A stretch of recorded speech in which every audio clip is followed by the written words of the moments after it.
Hello students, आज हम आपकी हिस्ट्री की बुक का chapter 3 administration structure politics and impact of British rule को स्टडी करेंगे। एडमिनिस्ट्रेशन माने क्या था? शासन प्रबंध, मतलब कैसा उनका जो हमारा हमारा हमारी जो कंट्री है वो ब्रिटिश के रूल में थी। हमारी कंट्री इंडिपेंडेंट नहीं हुई थी उस टाइम। जो हमारे एडमिनिस्ट्रेशन, जो हमारे शासन थे, जो हम पे राज्य करते थे, वो कैसे थे, उनकी उनकी पॉलिटिक्स कैसे थी, उनका इम्पैक्ट कैसा था, वो हम इस चैप्टर में पढ़ेंगे। It took less than a human 100 year. ये कुछ कम से कम 100 साल पुरानी, कम से कम लेस देन 100 ईयर्स की बात है, जब ब्रिटिश जो मास्टर थे पूरी इंडिया पे, होल इंडिया पे, तब की बात है। Misrule by company official official जो कंपनी राजकाल था, जो पहले का समय था, मिस रूल वो कैसे करते थे? The commercially official of the company were the earlier British administrative officials also hand the beginning their jobs was the collect revenue to and do a few other civil duties। जो commercial office थे और company के, जो जैसे हमारे यहाँ पहले British आए गए थे, उनने कहा था हमारे इंडिया से कि हम आपके यहाँ एक कंपनी सेटअप करना चाहते हैं। ईस्ट इंडिया कंपनी सेटअप की थी, मतलब बिजनेस के उससे हमारे इंडिया के अंदर आए थे वो। तो वो ही कह रहे हैं द कॉमर्शियल ऑफिस, जो ऑफिस था, कॉमर्शियल ऑफिस था किसका? कंपनी का। कौन सी कंपनी थी? ईस्ट इंडिया कंपनी थी, जो was the earlier British administration official. वो क्या था? जो शासन प्रशासन, मतलब ब्रिटिश का जो हेड था, जो शासन करता था, जो वो वहाँ पे ऑफिस, उसका ऑफिस नहीं पता। And also beginning their job, अब वो वहाँ से अपनी जॉब को स्टार्ट करते थे। वहाँ से कलेक्ट रिन्यू कलेक्ट करते थे and do some other civil duties, और कुछ अदर सिविल ड्यूटीज करते थे। The official made a means of job, जो ऑफिसर ने कुछ जॉब को मेड बनाया गया था। They were ignorant of the problems of and methods India administration, but लेकिन more distraction was there embracing greed and money, greed for money, money का लालच आ जाना। उनके यहाँ जो था, हमारे यहाँ इंडिया में बहुत ज़्यादा पैसा था, बहुत ज़्यादा बिजनेस अच्छा चल रहा था, तो उनके यहाँ उनके पास का जो था वो लालच, ग्रेड जो बढ़ता गया, किसने? मनी के लिए। For making company rich as well as build up the personal quality, मतलब अब जो कंपनी थी वो रिच होती है, बड़ी होती है, उसके पास बहुत ज़्यादा पैसा आने लग गया, और उसने अपने जो था वो बनाना, बिल्ड करना चालू कर दिया, और ज़्यादा फैलाना चालू कर दिया। Personal foreign trades, the official particles Bengals and brought it on the bigger offerings for presenter, जो किसान वगैरह होते थे, छोटे ज़्यादा होते थे, जमींदार जो होते थे, they demanded much more renew, वो बहुत ज़्यादा रिन्यू, मतलब ब्याज, मतलब रिन्यू लेने लगे थे। They could be afford to pay, जो कि वो पे नहीं कर पा, एफर्ट कर नहीं कर पा रहे, कुड कर सकते थे। दे आल्सो वे लोग फोर्स करते थे टू लोकल पिटी ट्रेड्स, जैसे वो कोई बकरी वगैरह चलाने वाले होते हैं, ट्रेडर्स जो बाहर से आते हैं, व्यापारी वगैरह, लोकल ट्रेडर्स पिटी जो होते हैं, उनसे बहुत ज़्यादा फोर्स करके पैसे लेने लगे थे वो लोग। And artist to sell their commodities and cheap prices, और उनने फिर अपने कुछ कम प्राइजेस पे भी किए थे। ड्यू, और उनका जो सामान था, जमींदार वगैरह, वो बहुत कम प्राइजेस पे खरीदने लगे थे। जो लो ट्रेडर्स थे, जो जमींदार वगैरह थे, वो बहुत कम प्राइस पे उनसे, ट्रेडर्स से अब सामान लेने लगे थे। ड्यू टू दिस रीज़न, इस रीज़न से the people look up the new collector, तो फिर इसी हिसाब से इससे वो फिर अब वो किसके पास है? न्यू कलेक्टर के पास, with trade come from the outside, जो कि बाहर से आया हुआ था। अब देखते हैं हम organisation of civil service, civil service का ऑर्गेनाइजेशन कैसे हुआ था।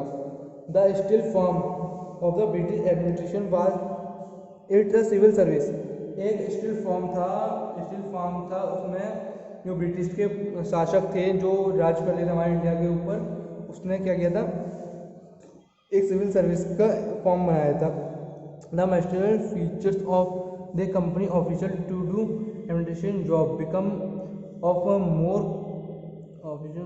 Corrupt and for the civil and want heritage to adopt and cooperating meaning, but it was a Cornwell who was the real founder of the British civil service in India. He spared to commercial and renew branches of administration burden acceptation of present by the acceptation of administration safe and arrange for paying them handsome salary. In course of time, the members of civil service become the higher paid civilian in the world. मतलब इससे इनमें पहले तो सिर्फ एक British का जो administration था उसने एक सिविल स्ट्रीट फॉर्म बनाया जिससे हम सिविल सर्विस को का एक एग्ज़ाम रखा गया उससे कंडक्ट कर सके वो।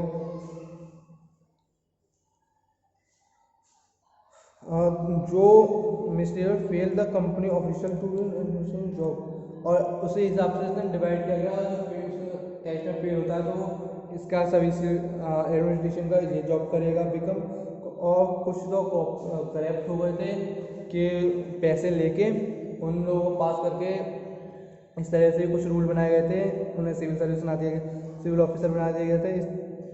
और जो फर्स्ट इंडियन सिविल सर्विस का एग्ज़ाम क्लियर किया था ICS का, वो थे सत्येंद्र नाथ टैगोर, इंडिया के फर्स्ट ICS जो ICS इंडियन सिविल सर्विस के जो वो थे फर्स्ट इंडियन, वो थे सत्येंद्र नाथ टैगोर। जो ICS अब हो गया IAS। इस हिसाब से अगर कोई एडमिनिस्ट्रेशन में उसमें जॉब दी जाती थी, जैसे कोई लो में है उसने लो एग्ज़ाम क्लियर कर पाया, वो फेल हो गया है सिविल सर्विस एग्ज़ाम में, तो वो नीचे की उसमें जॉब करेगा। और पर इन्हें फिर अगर कोई सिविल सर्विस एग्ज़ाम क्लियर कर लिया और वो सिविल ऑफिसर बन गया तो उसके लिए जो एडमिनिस्ट्रेशन था ब्रिटिश का वो उसे बहुत अच्छी सैलरी भी दिया करता था। इसीलिए ये बहुत बड़ा एग्ज़ाम बन चुका था इन दुनिया भर में। अब आता है become the influence position of high salary at the civil service graduated it was very much converted by the young man of the British association families, जो अब जो क्लियर कर रहे थे एग्ज़ाम्स को सिविल सर्विस के, वो ज़्यादातर क्या थे, ब्रिटिश थे, ब्रिटिश की फैमिलियों से आते थे और उसमें बहुत अच्छी सैलरी मिला करती थी जो इस एग्ज़ाम को क्रैक करते थे, पास करते थे। फॉर लॉन्ग टाइम, बहुत लंबे समय बाद, one could enter the civil service only through nomination by the directors of the company. मतलब ये बहुत लंबे समय बाद जो सिविल सर्विस थी वो केवल नॉमिनेट करती थी, जैसे डायरेक्टर ऑफ कंपनी के जो डायरेक्टर था उससे कौन नॉमिनेट करता था, कंपनी का डायरेक्टर नॉमिनेट करता था, जो कंपनी का एडमिनिस्ट्रेशन था, जो शासन था उस कंपनी का वो ही करता था। The emblem of few influence British family to dominate the company civil services, the enable to few influence British family, कुछ ब्रिटिश फैमिली अनेबल थी to domination the company civil service को करने के लिए। The nomination system converted up to 1853, जो nomination का system था वो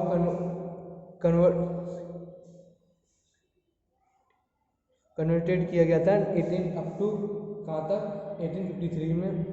when a system is open competition through examination was introduce, फिर इसमें क्या गया था, एक एग्ज़ाम को इंट्रोड्यूस किया गया था। Indians were not allowed to enter civil service, और इसमें क्या गया था, इंडियंस को अलाउ नहीं किया गया था इस सिविल सर्विस को एग्ज़ाम देने के लिए। इनफैक्ट इन 1793 इस इफेक्ट में 1793 are rule was made that no no would be eligible for post carrying 500 और एवब ए सैलरी। इस इन 1793 में एक रूल बनाया गया था कि no would eligible for post carrying 500, हाँ कि 500 से ज़्यादा पोस्ट के इसमें नहीं कैरीज नहीं किए जाएंगे and एवब salary. Similarly registration were improve on Indians in judiciary, engineering and other service. और जो इंडिया के हैं वो केवल क्या करेंगे, जुडिशरी करें। इंडियंस में क्या रह गया था, जुडिशरी रह गया था, इंजीनियर रह गया था, और अदर कुछ सर्विस थी वो। Not only the east India company but also all influence sector of British social wanted to benefit for these country dominate our India, domination our जो मतलब केवल ब्रिटिश को ही हमारे इंडिया में फ़ायदा नहीं हुआ, बाकी जितनी ब्रिटिश की सोसाइटी थी सभी को डोमिनेशन में ओवर इंडिया से बेनिफिट्स मिल रहा। They did not like to have Indias as a they competition, और उन्होंने क्या कहते थे कि इंडिया इस कॉम्पिटिशन के योग्य नहीं है। As their responsibility of the administration grieve the need was felt to train the civil service personally in the system of government social condition languages and the trades prevent in India to train in a young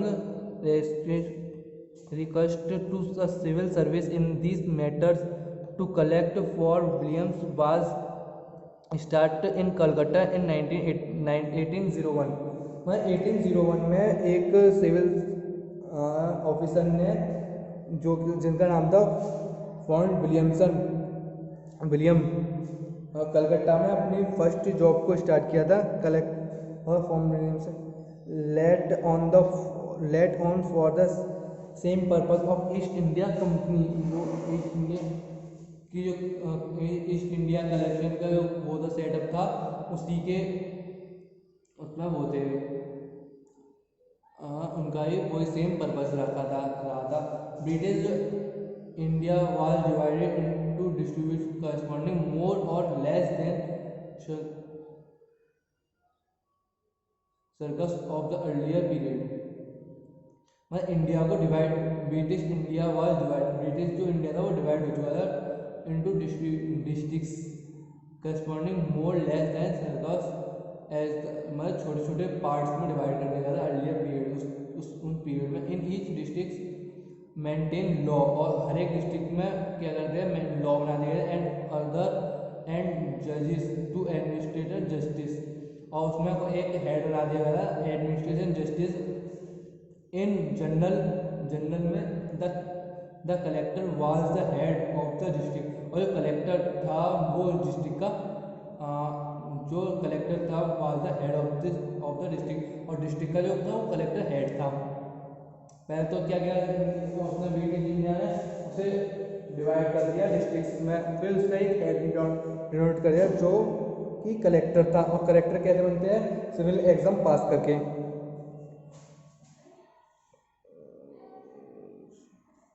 all the post were held by the members of civil service एस्क्यूड vast power and gradually built up trade hard work, but they never came close to India peoples in general. But लेकिन जो ये कभी भी ऐसे नहीं थे कि इंडिया पीपल के बहुत पास आ जाए।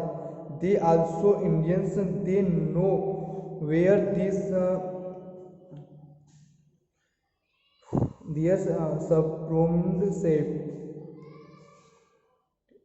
सबरोडिनेट सेफ। द मेन एम था members of civil service was a subordinate of British interests के लिए। They made it difficult for them to come close to India people. ये बहुत डिफिकल्ट कर दिया था क्योंकि इंडिया के कोई पीपल इसके पास भी ना आ सके, इतना हार्ड कर दिया गया था ये एग्ज़ाम। अब देखते हैं एडमिनिस्ट्रेशन ऑफ जस्टिस। अब उसकी जस्टिस कैसी थी। अब तक हमने देखा था कि सिविल सर्विस का क्या कैसे बना, क्यों बना था, क्या काम था। अब देखेंगे एडमिनिस्ट्रेशन की जस्टिस कैसी थी, मतलब शासन की का जो न्यायालय था वो कैसा था। All government and administration are based on the certain rules and laws. जो जितने भी गवर्नमेंट और एडमिनिस्ट्रेशन थे, जो कंपनी का हेड था, उसके कुछ रूल थे और लॉ थे। Which are the rules and the rules must be overs the government try to see that these rules and laws are not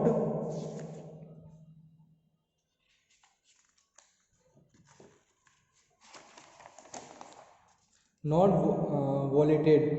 मतलब कि ये ना जो रूल्स थे और जो लॉज थे वो गवर्नमेंट केवल देखती थी और बनाती थी, वो अपने लिए उसमें कोई रूल नहीं रखे थे। The stabilise law count were of law, मतलब वॉयलेशन नहीं था इस लॉ में बिल्कुल भी, मतलब लड़ाई झगड़े नहीं थे। Are excused by the militant publish. The British, जो ब्रिटिश थी, continued for some time with a law, कुछ लॉ के साथ द ब्रिटिश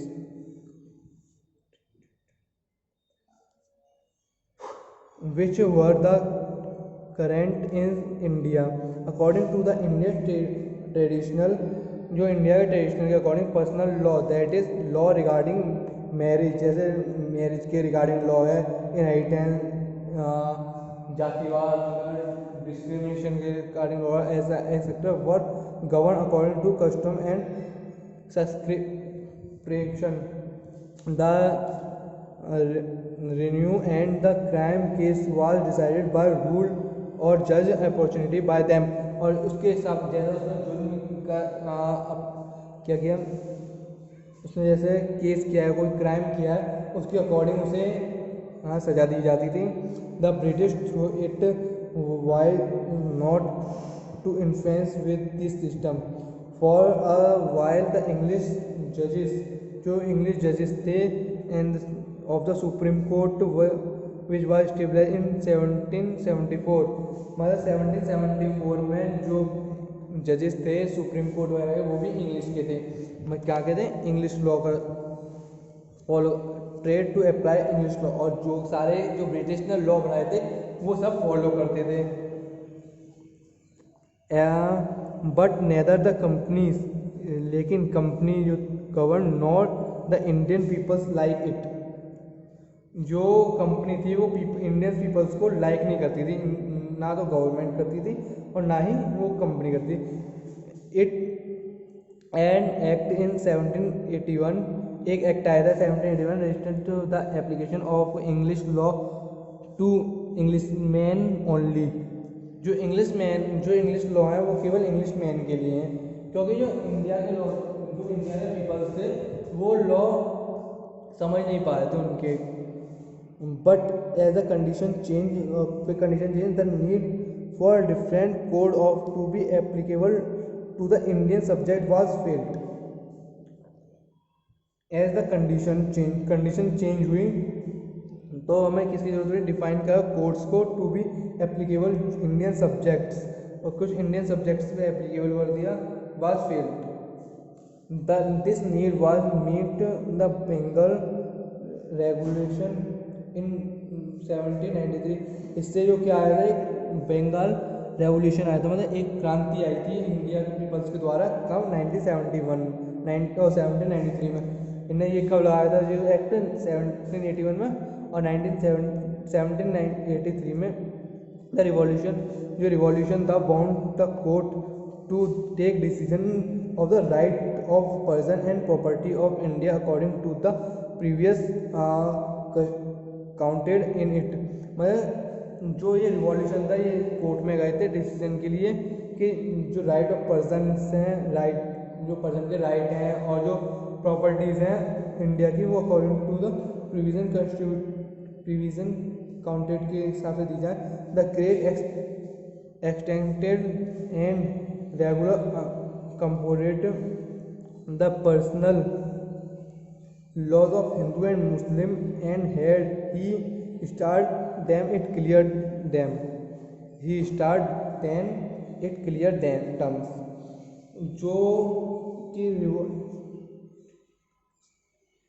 जो हिंदू और मुस्लिम के लिए लॉ थे वो भी स्टार्ट कर दिए गए थे. It was exploited that each individual should know his right, and for that the regulation was printed and public in English and English languages. और वहाँ पे इंग्लिश और इंग्लिश लैंग्वेज इंग्लिश कन्वर्ट कर दिया इन इंडियन लैंग्वेज. दस इसलिए the administration of justice based on written laws. और जो administration था, प्रशासन प्रबंध, उसने जस्टिस के लिए एक रिटन लॉ बना दिया. And regulation in place of wings customs and will the rules were found similarly regulate were adopted in other part of the British India. और ब्रिटिश इंडिया के अंदर जो थे सभी पार्ट में आया लॉ नहीं लगाया था, उस जगह भी ये लॉ लगा दिया गया. In 1833 में Indian laws communication was appeared to modify the Indian system law of law and count produces. और फिर 1833 में जो इंडिया के लॉज थे उसमें भी कुछ बदलाव किए गए, उनके मॉडिफाई कर दिए इंडियन सिस्टम के लॉज को और कोर्ट्स को. Court to be administered justice was set up every district. और एडमिनिस्टर जस्टिस को हर कोर्ट में सेटअप कर दिया गया, हर डिस्ट्रिक्ट के. The stabilising of rule of law by farming law and setting up courts was a new experience for India. और ये एक नया एक्सपीरियंस था किसके लिए? इंडिया के अंदर, इंडिया के लिए. The new provision who the Indians called company Bahadur was not a ruler in influence and blood. अब जो थी इंडिया की कंपनी बहादुर, और क्या हुआ उसमें भी एक न्यू प्रोविजंस लगा दिए गए थे इसमें. But rule of the law, rule जो लॉ के रूल थे, implied everybody equal in eyes of law. और सभी के लिए जो लॉ थे ब्रिटिश इंडिया में, ब्रिटिशर्स ने जो लॉ लाए थे वो सारे के सारे सबके लिए एक जैसे कर दिए गए. British India this was never true. और ब्रिटिश इंडिया का यही सच नहीं बोल रहा जो हमें झूठा था. The British and the Indians is British India were neither ruled by some laws not trades in the some court. They were spread counts for the British living in India and only laws were appeared to them.